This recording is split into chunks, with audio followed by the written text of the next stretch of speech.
2024 కల్లా కూడా దీన్ని మావోయిస్ట్ రహిత భారత్లో రాబోయే సాధారణ ఎన్నికలు నిర్వహిస్తామని చెప్పారు.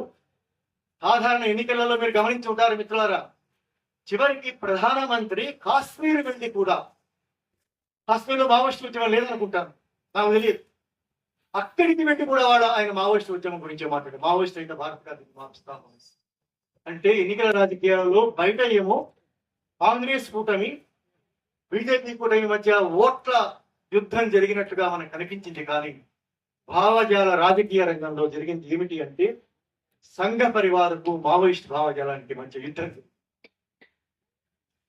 ఆ ఎన్నికలను మావోయిస్ట్ రహిత భారత్ వాళ్ళు నిర్వహించలేకపోయారు. తర్వాత ఏం చేశారు? 2024 జనవరి 1 నుంచి ఆపరేషన్ కగార్ ప్రారంభించారు. ఆపరేషన్ కగార్ గురించి మనం చాలా మాట్లాడుకున్నాం, చాలా సందర్భాలు చెప్పుకున్నాం. ఈ ఆపరేషన్ కగార్ మొదలైన తర్వాత మనం ఏమనుకున్నామంటే బహుశా ముగించినట్టుగా ఉంది.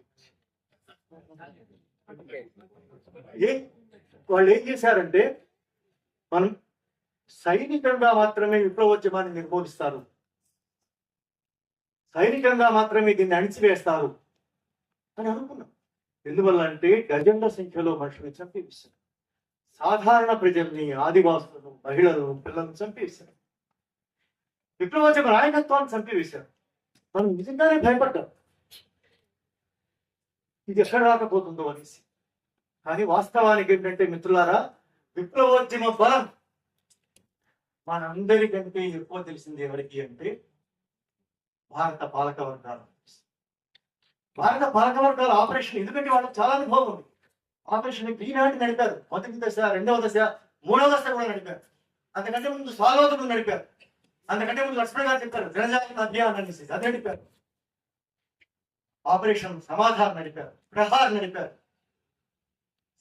అగారు కూడా మొదలై చాలా హింస జరిగింది, చాలా రక్తపాతం జరిగింది. దీనికి వ్యతిరేకంగా దేశంలో ప్రపంచవ్యాప్తంగా కూడా నిరసన వచ్చింది.